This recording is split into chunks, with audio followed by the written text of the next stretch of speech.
मुझसे बदला लेना चाहता है लेकिन ले नहीं पा रहा, मेरे साथ रहना नहीं चाहता लेकिन अलग भी नहीं हो पा रहा। ऐसे जिस्म पर मौजूद कोई जख्म उसकी कोई अहमियत नहीं होती। पर वो जब भी सामने आती है क्या करूँ दादू, मुझे सब कुछ याद आ जाता है। अगर तुम्हें ये शादी नहीं निभानी है तो बता दो, मैं अपना इंतजाम कर लूंगी।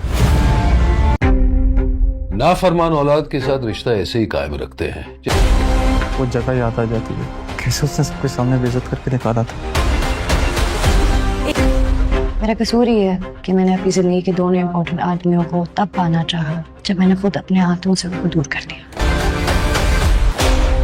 ऐसा नहीं है कि मैं कोशिश नहीं करना चाहता। रिग्रेट के लिए मैंने तुमसे शादी की और इसमें मेरा कोई कसूर नहीं था, तुम्हारी रेपुटेशन ही ऐसी, तुम्हारी हरकत नहीं। आयरा को ये बात बहुत ही ज़्यादा फील हो रही होती है कि उसने कामयार के लिए इतनी बड़ी कुर्बानी दी है, लेकिन कामयार को इसकी बिल्कुल भी कदर नहीं है और कामयार की वजह से ही उसे अपने बाप की नफ़रत का सामना भी करना पड़ रहा है।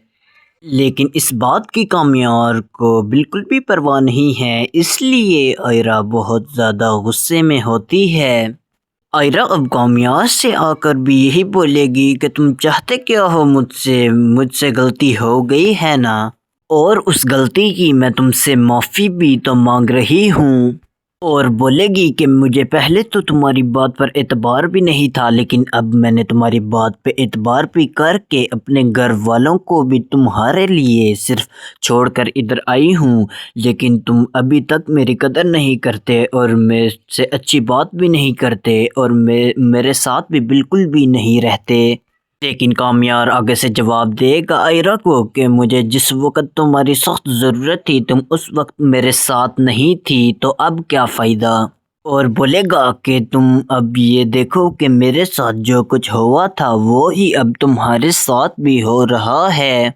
लेकिन आयरा आगे से गुस्से में बोलेगी कि तुम्हारी हरकतें ही ऐसी थी कि किसी ने तुम्हारे पर एतबार ही नहीं किया, इसी वजह से तो मैंने भी तुम पर एतबार नहीं किया था। लेकिन अब अगर तुम ये शादी नहीं निभाना चाहते तो तुम मुझे अभी ही साफ अल्फाज में बता दो ताकि मैं यहाँ से किधर और चली जाऊँ। मैं अपना कहीं और बंदोबस्त कर लूँगी और तुम्हें कभी भी अपनी शक्ल नहीं दिखाऊँगी। कामयार जब आयरा की ये बातें सुनता है तो वो काफ़ी ज़्यादा परेशान हो जाता है।